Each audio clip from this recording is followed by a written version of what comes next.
Good morning mga ka-agri. Ayan, kuha tayo ng patungan.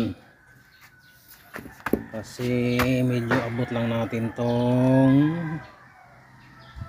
kakao.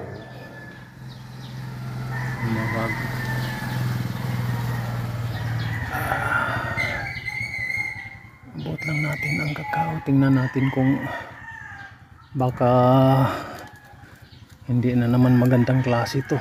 Meron ding isa doon mga ka-agri. Hinog na siya. Buksan natin kung okay ba. Hampas lang natin.